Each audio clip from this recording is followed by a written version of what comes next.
Okay, I'm going to tweet out the link. That's the final step here. And voila. Okay, so hello, Nathan.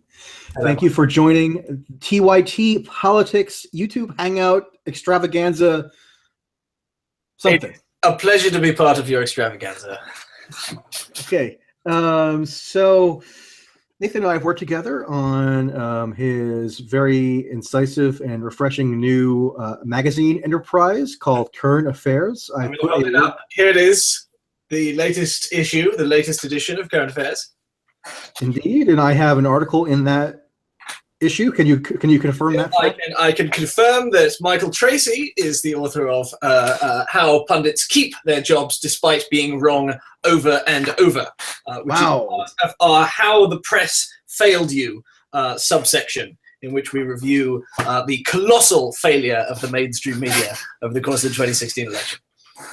And by the way, I could spend the next probably year just reviewing that set of failures. Yeah, I mean, so we're not done yet. I mean, it just so happens that like the pace of events right now that we're immersed in is so rapid that we can't give all those failures their due consideration. But we really could if we wanted to. No, we already had a 3-part series, and we can just keep going. But I mean, at a certain point, it gets wearying. You know, the Federalist today had 16 fake news stories from the mainstream media that had come out since the election about Trump. And you think, like, this was bad enough before the thing, but after the election, I mean, this was just during the election, this coverage. And it's, if anything, gotten much, much worse since. Yeah, and then Trump tweeted out that story, didn't he? Yes, he did. Yeah, which is amazing. Yeah, I also would add that writing that piece was probably one of the most cathartic experiences of my entire life. Yeah. Just because it allowed me to just crystallize the rage that had been building inside me for so long. Yeah. And now it got the vindication of being printed in an ostensibly reputable publication. Now, yeah, ostensibly. Now it's in print. Now you've gotten out all of your feelings about Jamil Bowie of Slate and Ryan Beutler of the New Republic, who are probably the 2 worst pundits of the election. Yes. But let's not dwell on them. No, of course not. We wouldn't want to dwell. No. Can you just say a quick word about what Current Affairs is, what prompted its founding, where you came from? Because I've discussed my relationship with you with other contributors to the magazine. It's almost as if you descended from heaven at some point and just burst on the scene and decided to start a magazine. Somebody really has a clear picture of your backstory or anything along those lines. So yeah, I do something out of nowhere. Well, I don't know anybody, right? So I've never like I've spent like 24 hours in New York in my life. So like that's one of the reasons is that most of our writers are in New York, so nobody knows who I am. But yeah, so what we are, Current Affairs is a print magazine. It's print and digital of political analysis, commentary, and satire. And the general idea is that, first, I really like print. I think print is great. I think the reason print died is not because the medium is bad, but because the things that were being printed were bad. And that people didn't like magazines because of the content rather than the form. And I saw this tremendous potential for having something that was really high quality, really well designed, really beautifully designed.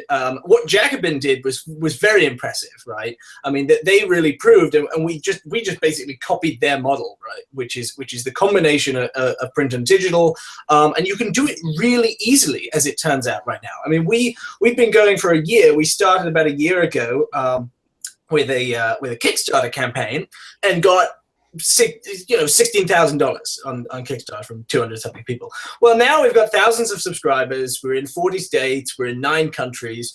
I've been on NPR and we've been quoted in the New Yorker and in Vox for what it's worth. But not much. But but everything's such garbage that it's really, really easy, it turns out, if you offer something that is thoughtful and that doesn't tell lies. Like there are a few things that I want to do with the kind of writing we do, and we are from the left. We are from a left-wing perspective, but the point is that we are from the left, but hopefully fun and willing to tell the truth.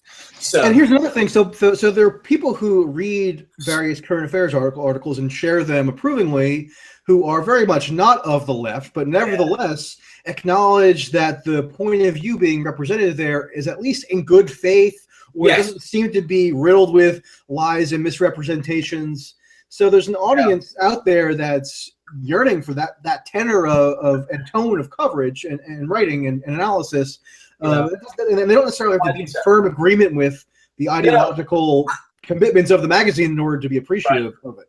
I've been very heartened by the number of conservatives who've read our publication and have actually enjoyed it. And the thing that we try to do is write things where even if you disagree with it, which you will if you're a conservative, because everything agrees with the left-wing point of view, you will enjoy it for the quality of the writing and the quality of the argumentation, and you will feel like your perspective has been listened to and has been dealt with. I wrote a thing a little while back called The Necessity of Credibility, which was about how trying to consider this question of how the media restores its trust.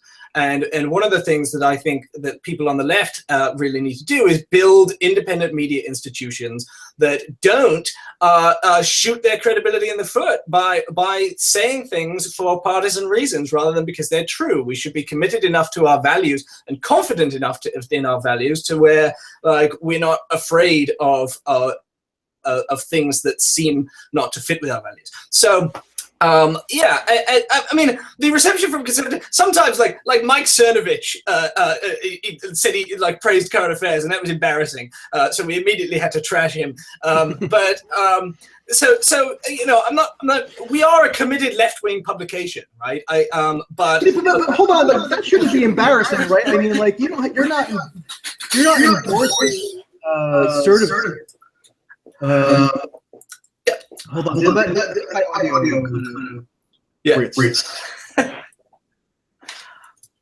Hold on one second. Yeah. Is my audio coming through to you? Yeah. Yes, it is. It totally is. Okay, there we go. So something blipped for a second there, but I was going to say that by accepting an endorsement or a favorable sharing from Cernovich, you're not in any way. Yeah, although that should be in itself embarrassing or discrediting is just like a smear tactic. Well, you're not nothing you say is inherently right. It's not like you were pandering to Cernovich. It's just something that he happened to find. No, definitely not. Yeah. Definitely not. But I also think that.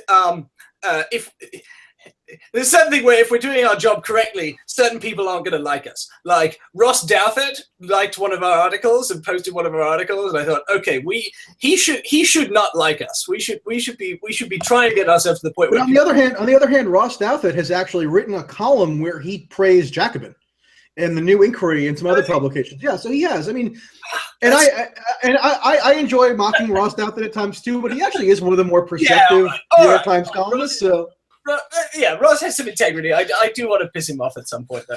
Yeah, well, no, that's true. That's a worthwhile goal. So just backtracking momentarily. So I find it was interesting that you noted that you didn't know anybody in media when you started this, essentially, right? And I think that's probably the best point to be because when you come through these avenues that are established for journalists to rise through in order to gain a platform or to gain employment just in the media realm, what you necessarily usually have to do is hobnob with people, be an intern 12 times, and forge relationships with your superiors who you have to flatter about their brilliance and so on and so forth. Yeah. And that can really be a corroding process. And you would necessarily, just by dint of establishing social ties with people, you have to sacrifice elements of independence and even being adversarial toward them when they deserve it. Well, yeah, I mean, and it's often very difficult. Often you don't even notice yourself doing this, I think, because if you are immersed in a particular culture, those people become your friends. It becomes hard to say things that need to be said if they're going to hurt your friends or make your friends angry. I mean, one of the pieces that got the most popular that we did was a really vicious attack on the politics of the Hamilton musical. No, that was one of the greatest works of just anything that I've ever seen. But that really chilled some of my personal relationships with people who had so much personally invested in the Hamilton musical. Like it was they felt part of themselves in that musical, and so it was like an assault on part of themselves. So if you're in that cultural world and you start being kind of vicious towards some of the things that are held sacred, people aren't going to like you very much. So I try and totally have non-media friends, and I mean, we're going to be based starting this summer out of New Orleans. So that's a great idea. And I actually had that explicit thought recently. I was in New Orleans a couple months ago after the election, just kind of wandering around, and I had a thought. This is one of the most unique cities in the entire world, probably. Yeah. Has a hugely vibrant culture. There are a plethora of local issues that one might cover there, but there's zilch national media. It's extraordinary. It's American. There's no geographic diversity in one of the most geographically, in one of the most geographically heterogeneous countries in the world, and then we wonder why the media coverage tends to be cloistered or myopic.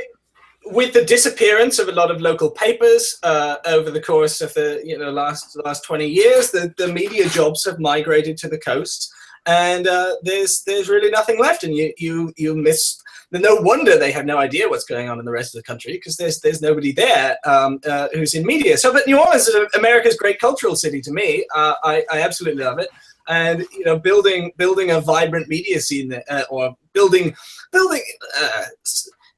an intellectual culture, taking it out of New York, Los Angeles, San Francisco, taking it to the rest of the country, engaging with the rest of the country, engaging with those wonderful aspects of American culture that are elsewhere, I think is something that needs to be done, and something that we're planning to do. Yeah, and I have a personal request for you. Okay. Avoid New York City to the extent that is possible for the indeterminate future. I mean, I just think it's just so funny that you've spent virtually no time there. Yeah. Whereas that's just, that's home for so many people who are involved in the cultural and news-making industries that it's almost inconceivable that they wouldn't be intimately, personally familiar with New York City. And New York City is great, by the way. I love it. I've lived there. One of the best public transit systems in the entire world. Very vibrant culture. All about Manhattan. There are parts of Brooklyn and Queens and the Bronx that are wonderful for their own idiosyncratic reasons. But just don't go there. Just as like an experiment, right? No, I didn't like it when I went there, because I don't do well in like crowds. Okay. Like really not my kind of city. It's just too big, too gross. Like I'm not. But it's weird because a lot of our writers actually end up being in New York, just because that's where writers are. So the people who submit stuff are disproportionately in New York, and then when you get good people, the people that they recommend to you end up being in New York. And so this thing really, you see, I mean, I can see as it goes, like we have to actively recruit outside of New York, or else we won't get, if we just took like a representative sample of the submissions we get, it would be entirely people from New York City and San Francisco. And Washington, D.C., right? And Washington, D.C., yeah. Well, I happen to be in San Antonio, Texas at the moment. Maybe I'll scout out the local writing scene. I don't know if there is one. There must be, right? So maybe I'll do some recruiting. People, right? And this is another thing I'm really committed to, is that is cultivating writers and using the magazine to make people into good writers, rather than just accepting only things from people who are already good writers, because some people have good ideas, good stories, good backgrounds, a lot of knowledge, but they're not. The skill of writing is something that you pick up, often if you go to college, or if you go, and so taking the time to work with people and mentor people and build them into the sort of writers, because otherwise you really do get the people who are established, and they're going to be the people from the same places. Yeah, I think that's a great ethos to hear too. Where are you from originally? Well, I'm English, as you can hear, probably. Well, I mean, that part I have no clue about. But... I was born just outside of Cambridge, but I grew up mostly in Florida, But because my parents are very English, I've kept and because I've just ended up with this accent sort of lingering. See, it sounds like you almost sound like somebody who was like trained in phonetics by the Queen's Royal Court or something like that. That's how. Last time I was on the radio, someone sent me a really mean tweet. Some stranger goes like, "I hate your voice. You whatever that is. It's not a real accent. I had to turn the radio off. It was painful, honestly."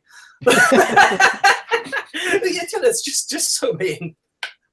No, it is true. I mean, you almost have like it's so obviously there are various gradations of English accent, but you seem like one. Yours seems like one that is highly trained in a way, not trained consciously necessarily, but one that's been actively cultivated to retain its more retain its flourish. It changes though, which I enjoy, by the way. Okay, thank you. It changes depending on my circumstances. Like usually when I'm trying to be like a serious person conveying serious opinions, I end up unconsciously sounding more English, and like in day-to-day conversation I will sound more American. Okay, interesting.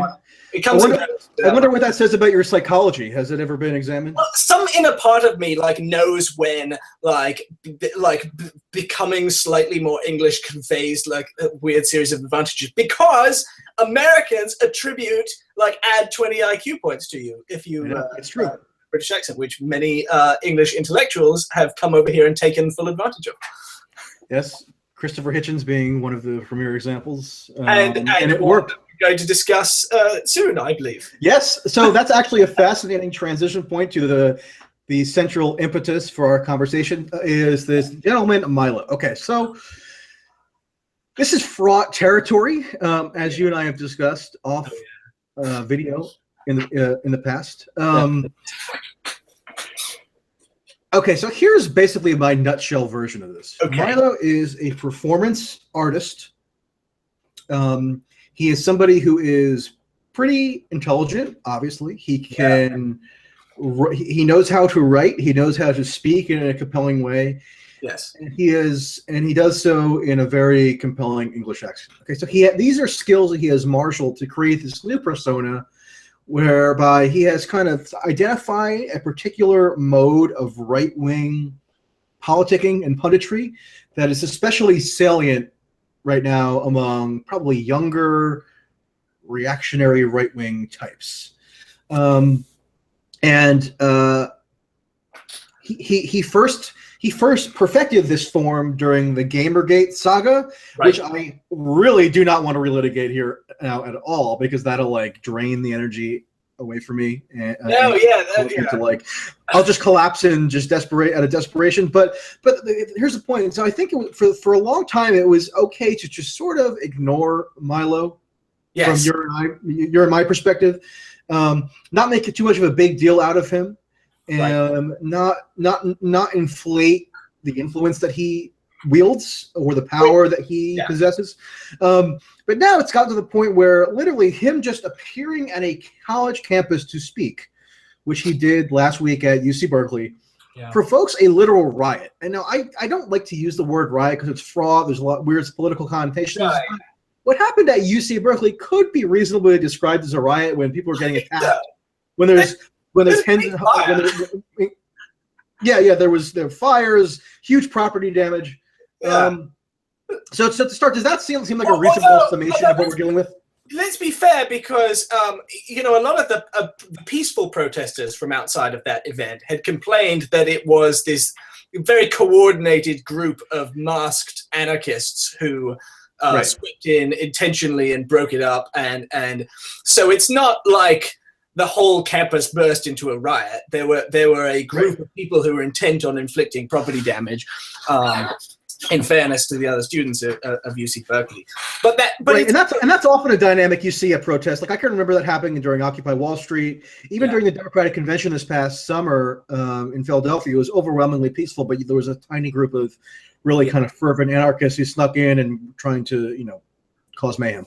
And I always try and make that distinction, just because I think it's really important to make clear that if we talk about what students think of free speech, there may be the majority of students at a place may think that an event should go forward, but that they want to stand out and hold a sign to register their discontent, while a small minority of students may be actually trying to physically stop the event from happening. So we don't know exactly those percentages, but it's important to keep in mind that possibility, I think. Yeah, agreed. So there's my kind of rash summation of what Milo represents now. Is that fair? Yeah. You know, it's still unclear what I mean, I don't know how much influence he has. We know he now has the #1 best-selling book on Amazon, which is thanks to that group of masked anarchists. But I guess he's slowly building influence, or at least celebrity. I don't know how much it translates into actual political power. A lot of people treat him like he's holding fascist rallies and like, you know, he's got like squadrons of goons that he's building up. I mean, but when you watch the speeches, they're really more like right-wing, vulgar stand-up comedy routines. So it's not clear that he's like inciting people to real political action in a way that's going to have a measurable effect on the government of the country. Although he's because he's just a uniquely like annoying and visible human being, but I'm not sure how influential of a human being is. It's hard to know. It's such a difficult thing to understand. I mean, the fact that like you've got this British man in a feather boa like spouting like jokes about Muslims, it's like this very weird phenomenon. And you know, I do think what he does is essentially comedy, because people go there to laugh and to have a good time and to have it sort of maybe inflected with a political tenor. But politics is not the main reason why I think they would go to an event like that and be enraptured by it. And that brings my mind back to the Trump rallies during the 2016 campaign. Yes, that's important, I think. Those were sort of treated as brown shirt rallies as well, right? They were always in the media, they were treated as very dark and brown shirts kind of like rallying around some kind of fascist cause. But I attended probably around 9 of them in different parts of the country. Yeah. Yes, I did. And the unifying theme was always that people were just laughing their asses off at these things. They thought they were having a great time. Trump was doing his comedy riffs. He would splice in some politics, obviously, but you know, the #1 noise that people emitted at these events was not growling or chanting or kind of fascist mantras or anything. It was laughter.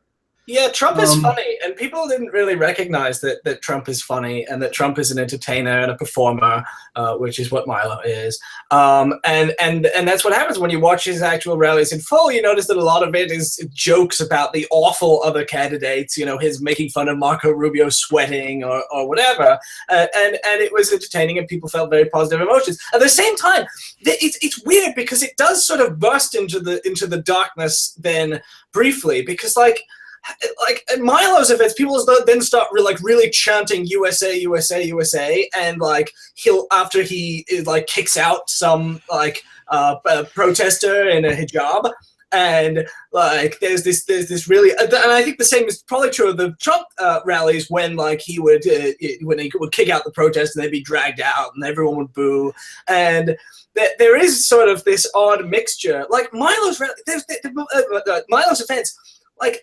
The most disturbing and strange thing to me, and kind of horrifying thing he did, was when he put the ICE hotline up on the screen. He put the immigration hotline up, and he said, and he encouraged people to purge the illegals by calling the hotline and turning anyone in. But he framed it kind of as a joke, and people are kind of laughing. But also, that's just a really fucked up and horrendous thing to say, like purge. But he didn't. I mean, so one of the charges against him, and one of the reasons that it was argued that protesting him in an ostentatious manner was justified, was because doing so would prevent him from singling out undocumented students and encouraging people to call ICE on them. Okay, but when he did that ICE stunt, was he targeting anyone in particular, or it was just kind of like a general joke, semi-joke routine? And I think it's important to be clear here, because there was a rumor going around that at Berkeley he was going to out undocumented students by name, which it was sort of a combination of what he did in bullying a transgender student at the University of Wisconsin and what he did in putting the ICE hotline up. And I think those two things got combined in people's minds. He said he was never going to out specific undocumented students at UC Berkeley, but that would have kind of changed the calculus for whether you think the event should be allowed to proceed. But at the same time, what he did actually do was say, I want you to do something for me. I want you to, for the sake of women and homosexuals, it said support your local women and homosexuals, because his whole thing is that, Islam is the greatest force for homophobia in the world. Therefore, anti-Muslim bigotry is not bigotry. It's a defense of gay rights.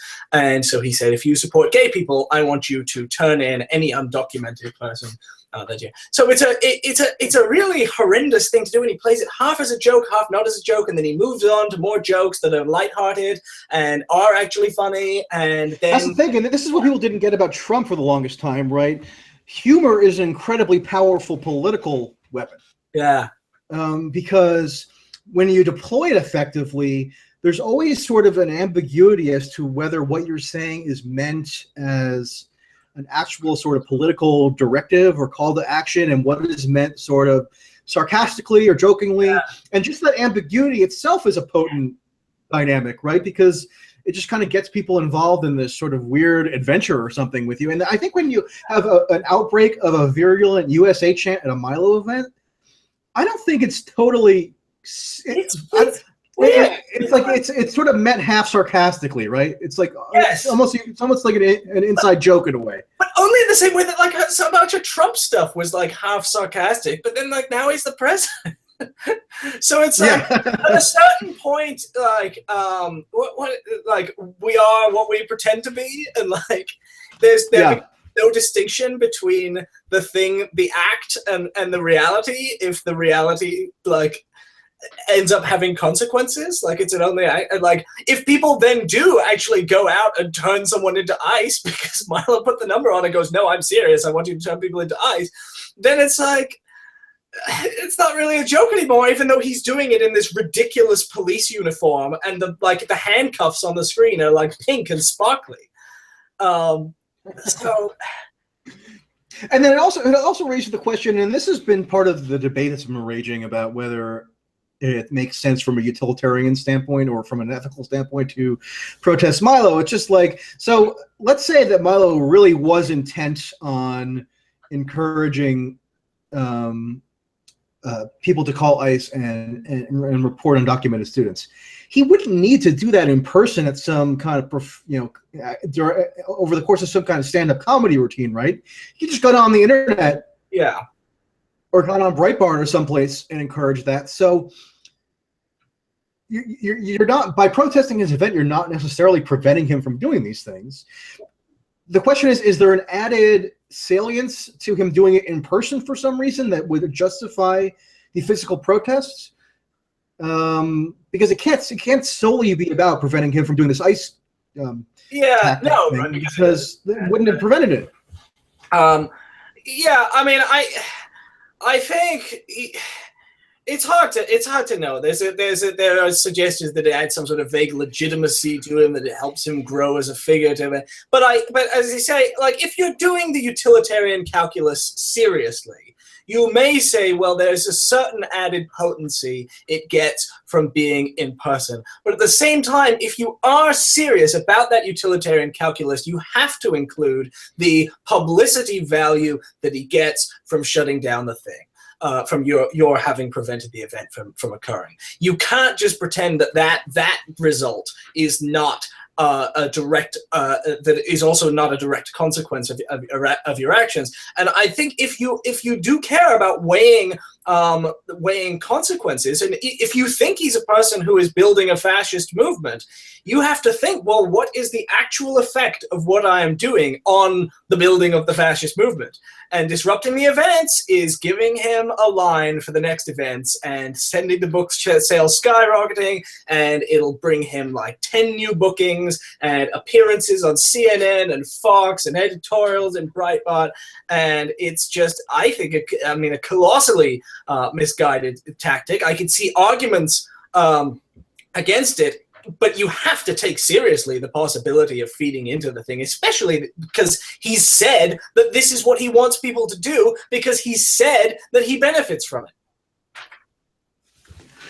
Yeah, and that's the thing. I mean, when people try to put forth a rationale for why these theatrical, intense protests are warranted, they usually do so from a pseudo-consequentialist standpoint. They'll say that as a consequence of our action, Milo wasn't able to get on stage and bully trans students or encourage undocumented students to be reported to ICE. Okay, maybe so, but also as a consequence of your action, he gained literally millions of dollars worth of priceless PR. And so people who had never heard of Milo are now going online and reading his material, maybe becoming a fan, purchasing his book.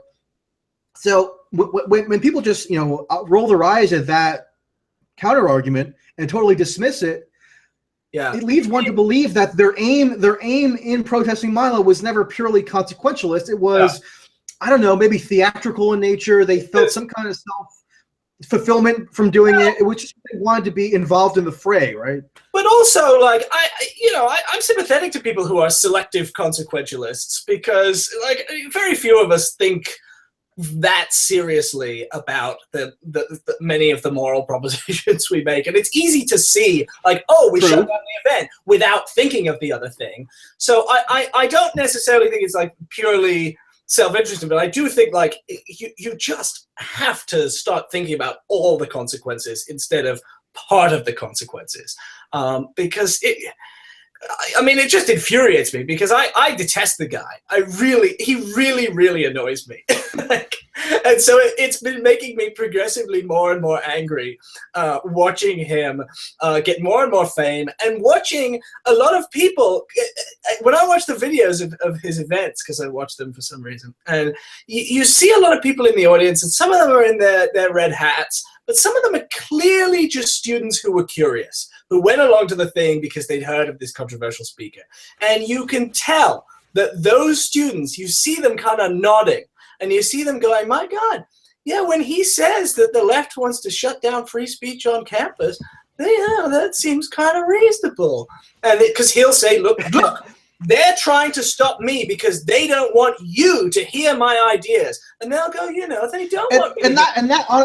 And that on its face is correct, right? I mean, those people really did not want him to be able to espouse his ideas. That is a correct depiction of the facts. And in vindicating his narrative, you're giving him additional firepower, and you're giving people this sense that maybe he's onto something, right? And maybe we should believe him and become his acolyte eventually. And that's the thing that I really don't like about this fascist rhetoric, and portraying anybody who would wear a red hat and go to a Milo event as somehow irredeemably fascistic at their core.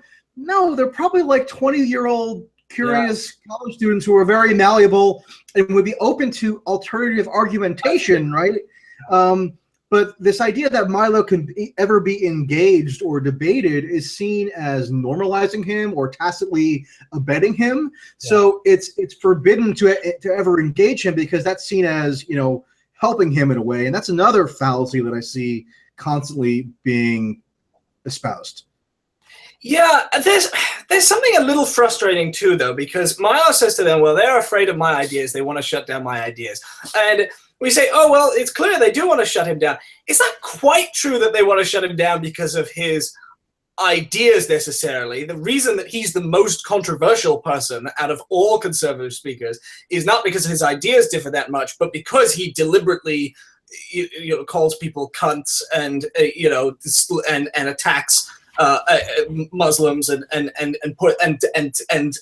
does impressions of mentally handicapped people and calls people retards. Like that sort of stuff is designed to provoke a reaction that is outsized compared to even any other conservative speaker. So they are being offended by more than just conservative ideas. But then he's able to say, well, look, they must just be afraid of my ideas. And because people aren't willing to take on the ideas as well, then they leave people with the impression that that is in fact correct. But if they said, no, it's not your ideas we object to, it's you saying really horrible, cruel, and hurtful things about people. If you want to have a debate about ideas, we will have a debate about ideas because we are not afraid to take on ideas. We're not afraid of serious intellectual discourse, and we're not afraid of confronting you on that terrain. And so if they made that, if that was the clear message, then you'd have a more compelling moral case against his cruelty, and you'd also be starting to try and have a real argument to persuade his supporters that you have better ideas. Yeah, I think that's true to a degree, although when I see people explain why it is that they are so bent on preventing Milo from speaking on a particular college campus, they usually cite something along the lines of, we don't want Nazis on campus, or we don't want sexist, homophobic, racist, whatever ideas being expressed on campus. So I think it does have something to do with the ideas. Obviously, he expresses them much more flamboyantly and much more trollishly than most conservatives would. But I don't know that I think you do have to. I think there is a cohort within the anti-Milo brigades who really does want to stymie the expression of these ideas. And I don't think it's. I think you have to acknowledge that.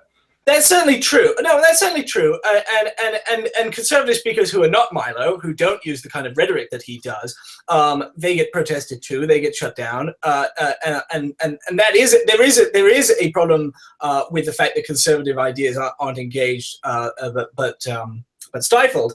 At the same time, like it's not like. Milo says, oh, well, they call me a sexist and they call me a racist because they can't handle the ideas. But then he gives lectures with titles like, you know, about like how feminists are just ugly people and like, and how homosexuality is, you know, is a deviance and gay people should, life was better when gay people were back in the closet. And so he says deliberate things that are sexist and homophobic. So people aren't wrong in calling him those things. But it's really hard to take the two things apart because he's not entirely sexist and homophobic. He's also espousing a series of ideas. He gives lectures on things like why the Democrats lost the white working class, why the alt-right has arisen, and some of the stuff in there are fairly reasonable propositions. They're just mixed with these things that are designed intentionally to cause the maximum outrage possible, and outrage that I think is at least partially justified because it gets me really angry when I hear some of that stuff.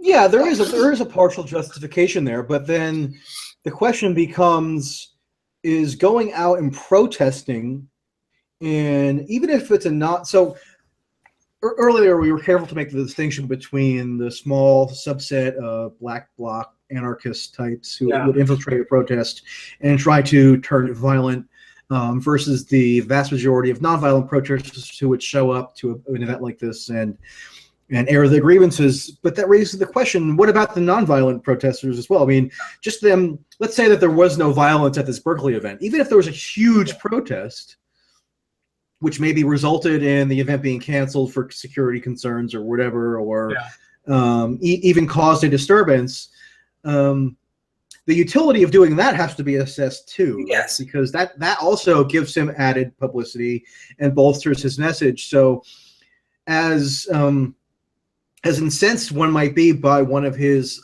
slurs or one of his kind of trollish jokes or whatever, is the proper way of combating that to go out and protest, or is there some other, or should he just be ignored? I mean, that's been the big question. Right. In the Twitter sphere, right? You know, protest is the great form of First Amendment dissent. If you're not trying to shut down the event, if you're standing outside, trying to express solidarity and suggest that the kind of things he said are not the kind of things that constitute serious intellectual discourse. That's reasonable. But then, as you say, there's a separate question about whether it's a very good use of time. Like, I would never go to one of these protests, even though I really don't like the guy. And the reason is entirely that there is so much going on in the country that he has so little political power. The Republican Party has control of of the entire Congress and the presidency and most of the state legislatures and most of the governorships. And to spend your time, any time in your limited life outside of a Milo Yiannopoulos stand-up comedy routine seems to me to be like number 100 on the list of ways in which dissent ought to be expressed and things about which dissent ought to be expressed, perhaps right now. Hard to know though, because that's another thing, right? Like that's another thing, right? He's consuming energy that could be expended elsewhere in a much more constructive fashion.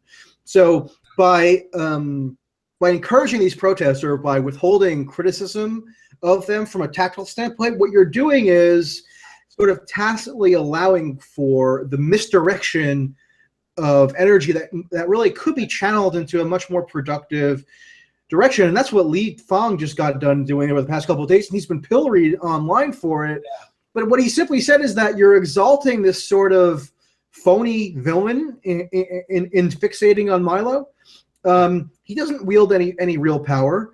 He may be accruing more and more power as a result of the reaction he's engendered, but it's like, but what you're doing is you're engaging in this sort of I'm not sure how to put it, this sort of just fantasy battling that doesn't have any relevance to where the real political struggle lies at this juncture. So in that sense, from a utilitarian standpoint, it is really unideal or even harmful for this to be a widespread tactic or something that's received widespread approval among activists. Yeah, it's a constant problem among left-wing activism. The focus on things that are symbolic or things that attract your attention, focusing on the things that seem the most outrageous rather than things that have the most consequence, right? The things that have the most consequence are really boring. The things that have the most consequence are like Republicans taking over your local school board. Whereas if a man in a dress comes to your college campus and starts calling feminists ugly, that's like really easy to get distracted by because it's such a spectacle, right? I mean, how do you not get wrapped up in that spectacle? But obviously part of it is like, it's just fun to talk about him rather than it's a more compelling drama than like the really hard work of trying to figure out how to recapture state politics or like how to reconfigure the Democratic Party, which is like really tough questions and things that just require a commitment to like. I understand why people take the easy route and like because he's such an ezy target.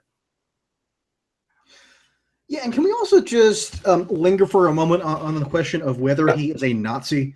Because I'm so annoyed that we have to keep litigating this question.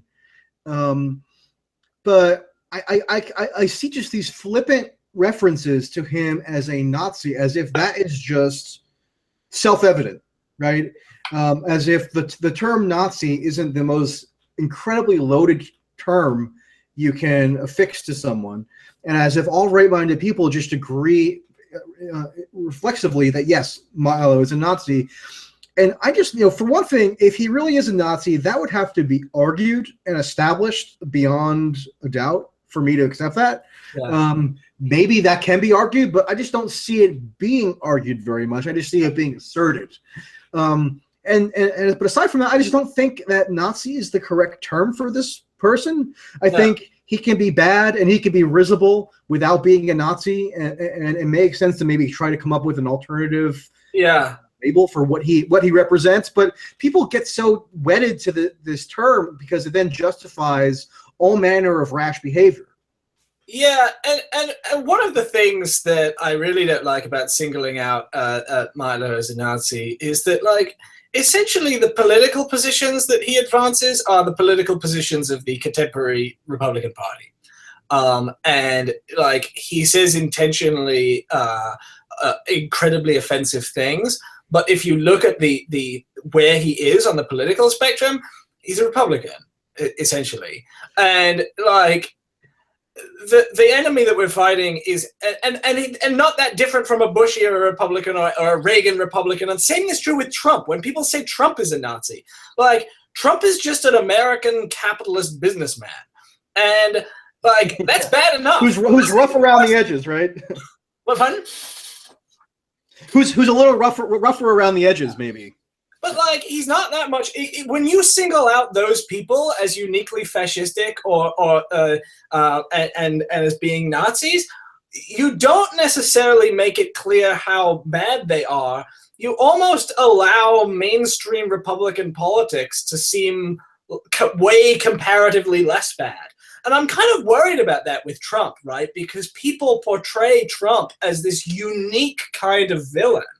And in doing so, they miss the villainy of Paul Ryan and Mike Pence.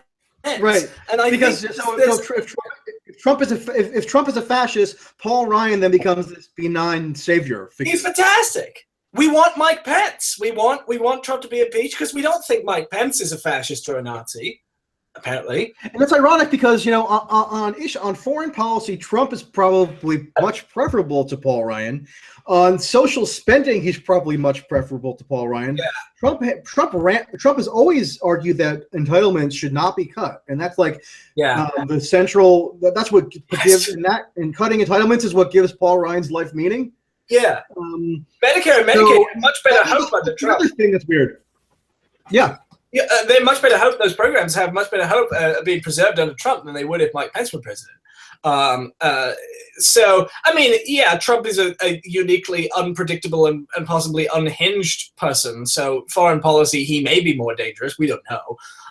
But he certainly thinks Iraq was a catastrophe. So, yeah, I do think, like, when you have a realistic assessment, it's important to have this realistic assessment and be careful about this kind of language, precisely because you don't want to portray things that are quite widespread as being, like, unique to a few particular figures. And I do think that, like, the evils of this country that progressives need to combat are in their state legislatures. And so if they think, oh, well, there's a fascist movement at Berkeley, well, obviously that should, logically, if you accept that as true, that should take your time and energy. Because, like, if there is a fascist movement, then you better be spending all your time stopping it.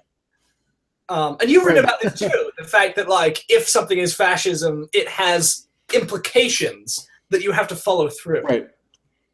Or obligations. Yeah. And yeah, that's the thing. Like, I mean, when you cast Trump or Milo as Nazis, you cast them as aberrational figures. Yeah. Rather than in keeping with the traditions of American right-wing politics. Yeah. And that's a dangerous road to go down. Yeah, so I was in an exchange on Twitter, I think last week, whether Milo could be rightly termed a Nazi, right? And I think you got involved in it at some point, but it was I was challenged on my assertion that Milo probably ought not to be called a Nazi. Right. And my question was simply, has Milo ever advocated any sort of genocide? I mean, that would seem like a reasonable follow-up question to ask someone when they're labeling somebody a Nazi. Like, do they have genocidal ambitions? And the answer that would probably be no, right? I don't think Milo's ever espoused anything explicitly genocidal. I think people then, in asserting that Milo probably hasn't express genocidal ambitions. That's not in any way praise of Milo, right? That's probably the lowest form of praise anybody could possibly get. But still, just in terms of analytical precision, I think it's warranted to make that point, because otherwise you just kind of go down this rabbit hole of just hyperbole. Yeah, I mean, there was a response to that, which was to suggest, well, you know, pre their rise to power, the Nazis weren't openly genocidal, but they're still Nazis. And that we may be in the early stages of something that would develop into that. And you have to call it in accordance with the tendencies that you see ready to blossom in it. But didn't hold on? But didn't I don't even know that's I don't even think that's factually true. I mean, didn't Hitler express genocidal tendencies from the very beginning? Yeah, I really don't think Hitler in 1928 sounds quite like what you see at Milo's. No, I don't think so. Milo's speeches. As you said, for one thing, the vibe is totally different because there really isn't a hateful vibe. I think many of the things he says are like hateful things, but he says them in a spirit of like, in this weird spirit of like happiness and joy. And there's like a thing. There's a spirit of levity, right? And that was the same thing at the Trump rallies. There's like this weird levity about them that the liberal media never quite caught on or didn't know how to characterize. Yeah. And one of the things I will say, one thing that Milo has said that is I think absolutely correct is he has said that he says his conception of what post-truth politics means is that we are in an era where in order to win, it's not enough to be right on the facts. You also have to be persuasive and charming and have charisma and whatever. And that's what Trump proves. And that because Democrats thought that by having the facts and arguments they could win, they missed that element of Trump's appeal, which is the necessity of having charisma and having something that people like and makes them feel good. And I think that is correct. Right. Again, like he says all these things and then he goes out and says really cruel and hurtful things. And what he did at Wisconsin was just really, truly horrendous. And we published about it in Current Affairs. But that seems to me to be true. And one of the lessons I do think that progressives should take is that we should learn from him that what he does is very successful rhetorically, which is you have to be a good speaker. You have to be a persuasive person. You have to be a funny person. You've got to have something that people like to be around. This is why Bernie Sanders would have been such a better candidate than Hillary Clinton, because you've got to be someone that people actually like. And Democrats need to realize that, because one of the problems with all their Congress people like Nancy Pelosi, is that nobody likes those people. Nobody wants to be around those people. And people like Trump. They do. Yeah, and people and I have always thought, there is an analog to Milo on the left that you could at least imagine. Yeah. And obviously you wouldn't want that person to be crude or hurtful, but you would want him or her to have sort of a sarcastic edge, maybe to revel in the joviality of what they're doing, to make people laugh, to bring people along on the sort of adventure, to be a little idiosyncratic, not necessarily to adhere to kind of old nostrums that are very boring, but that people love to repeat over and over again and chant. That has this sort of aura of newness about it, as something that's just kind of burst onto the scene, and which was compelling. So I don't know why there couldn't be a counterweight to Milo. Some of those qualities. I mean, he could almost be on the left, right? Because, and as he often says, he should be on the left. He kind of says this, right? He's like, this is the side that I should be on, but I'm not because they're humorless. So I do, I think you need to cultivate a sense of humor and joy, and you need something to offer people that is delightful, and the left needs to have something that combats that. And I do think that. So one thing that I hear a lot about Milo is people go, well, we have to use either protest or outright violence because you don't you can't debate someone. They say either you can't debate a fascist or you can't. These things aren't open to just like debate. Debate is not what works. And I think there's to debate. What they say is to debate a fascist is to give him a victory. Therefore, you can't even. Yeah, and I kind of think of it kind of differently, which is that one reason that they think that is because they don't do well at debates, because they don't think about their values clearly, and they don't know how the other side will respond because they haven't read conservative books or watched conservative television. But also, there's this misconception on the left of what debate and persuasion actually mean, right? So there's this line that constantly goes, which is, oh yeah, you don't get rid of right-wing ideas by proving them wrong, and that's true. But you got to listen to what Milo says, which is you're not trying to prove them wrong, you're trying to be persuasive, which is kind of a different thing. Anyone who thinks that you debate someone by like getting up next to them and reading a list of facts and fact checking them, which was the big mistake that they did, that the media did during this election, was thinking you fight Trump with fact checks. And because they fought Trump with fact checks, that led to a lot of disillusionment where they're like, oh, you can't just, like, it's ridiculous to say that you just fight with facts. That means you don't debate. That means violence is okay. It's a misunderstanding of debate. Fact checking became almost like a cult. That's the way I put it. But it's this misunderstanding of what debate is, which is it's not just presenting a list of facts. It's also factual appeals and emotional appeals, and combining different kinds of rhetoric in order to be persuasive. You're not persuasive just by going through the facts. You're persuasive by building something that people actually listen to and are compelled by.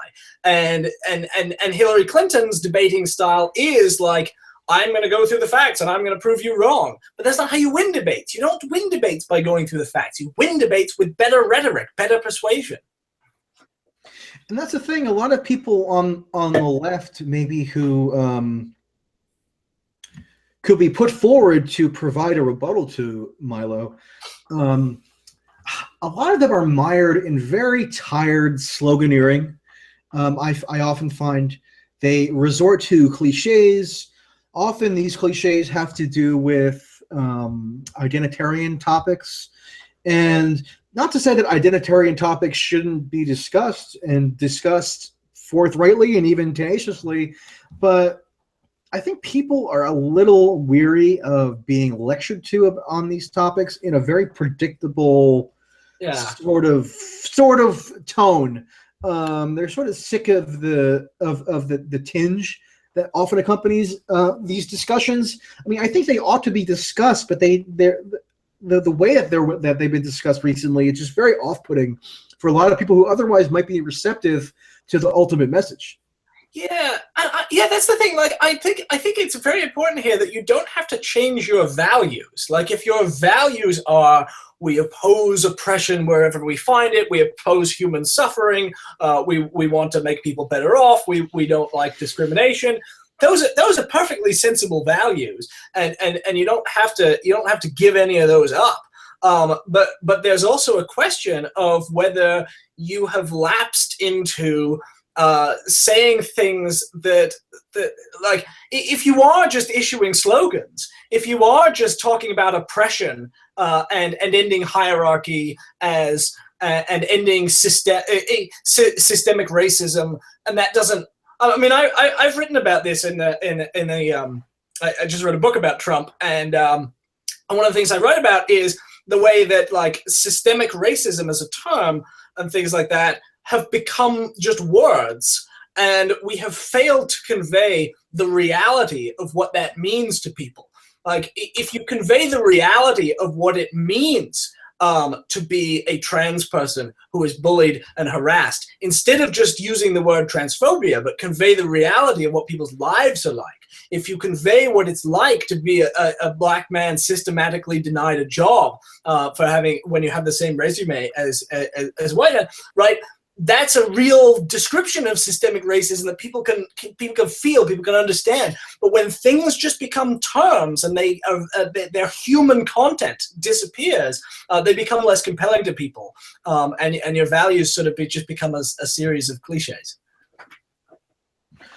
Right. I mean, I think it's perfectly tenable to elucidate the problems to do with systemic racism without necessarily harping on systemic racism as such, or becoming tethered to that particular phraseology. And I think a lot of what you see on the left is there's this desire that various figures repeat the correct slogans, and then that becomes sort of a signal that they're, I don't know, woke is sort of the colloquial term, but that becomes sufficient. So if you mouth the correct phrases, I don't know, that's seen as a huge victory, but it really is pretty much empty. I mean, Hillary Clinton's campaign was premised on the fact that she could mouth the correct slogans, but people didn't think that there was any substance there. So this fixation on words and terminology, I think, has been destructive. I have an example of that. This is the book I just wrote about Trump Anatomy of a Monstrosity.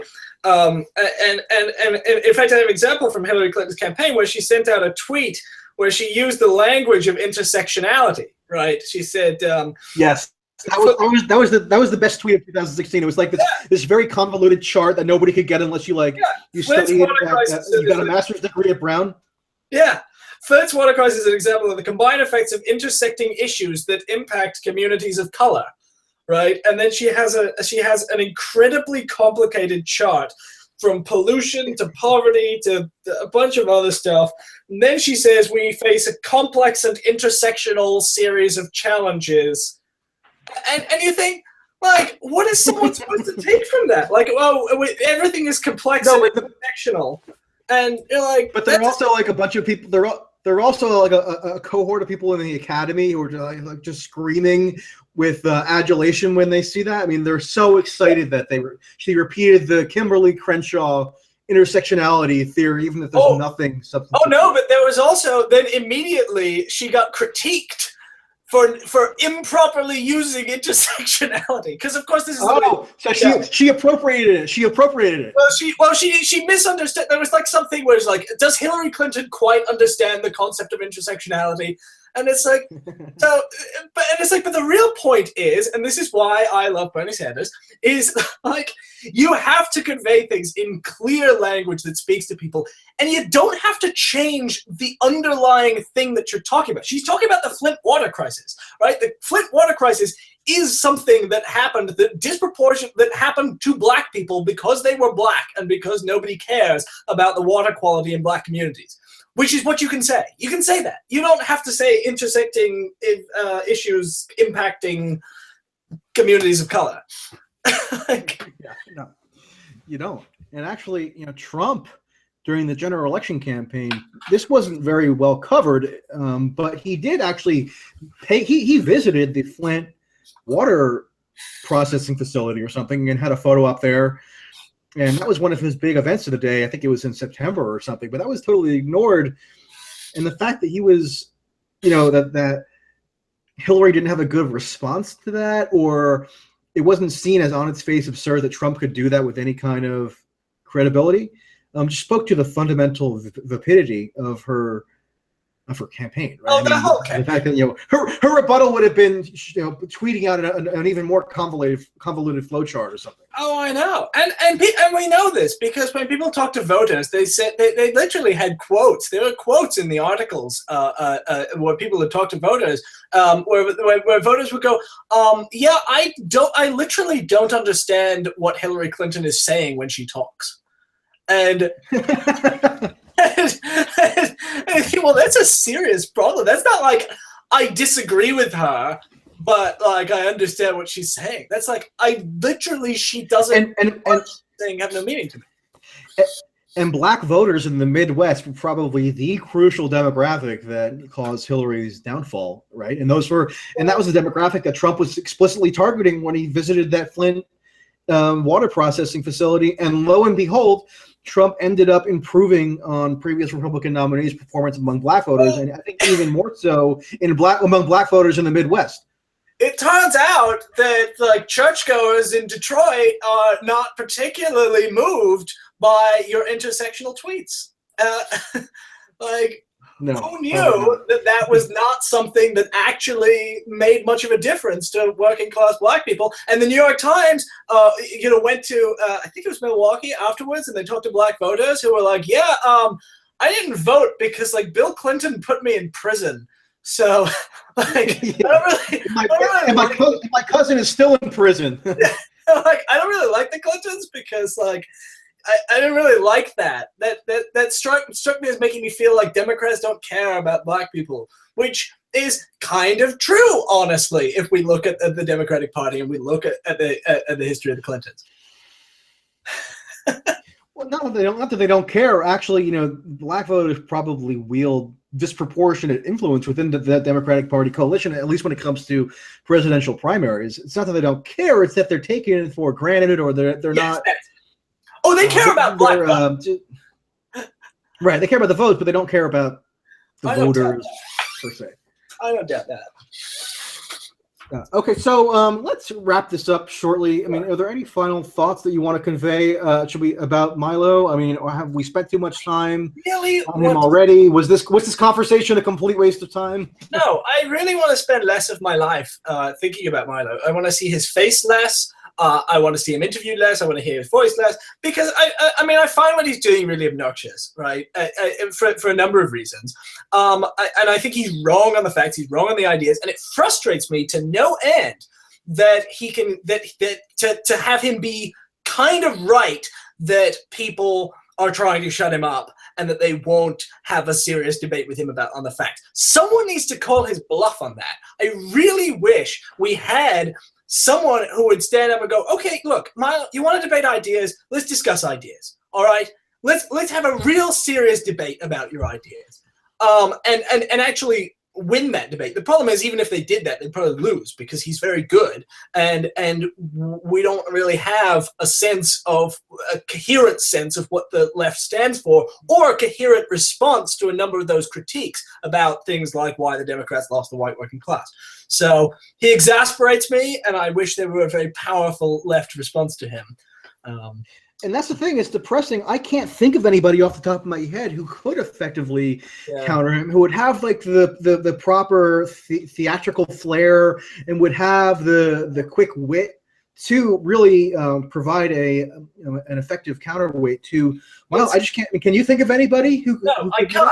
And that speaks to something that is very frustrating about it, which is that it's tied to why the Democrats have lost all the state governments, is that the Democratic Party has not cultivated people, brought people in, because good speakers and good leaders don't come out of nowhere, right? They come out of movements, and they come out of politics, and they come out of experience. It's the fact that like Bernie Sanders is the only Democratic politician that anybody in the country really doesn't hate. That's concerning, and it's partially because they've done a really because they've been a technocratic party that doesn't believe in mass participation, that doesn't believe in trying to get people to be good at politics and encourage people to come in, but is like, oh no, we'll just take the people from the best schools. They're not good speakers, but you'll vote for them because you have to, you have no choice, and they'll just like write the policies. That kind of politics has meant that we don't have good people who can go out and organize and appeal to people. So I think that absence is not a coincidence. That absence of a compelling challenge is partially because of the way the left has done politics for a while. Yeah, and I agree with that. And I think, one of the upsides of the Trump era is that maybe a new ethos might be emergent. Yeah. Where there's a different style of politics and a different mode of cultivating political talent that maybe is going to be seen as necessitated by Trump. So maybe there will be an analog to Milo at some point in the near future, just because the old way of doing politics is now seen as so staid and so stifling.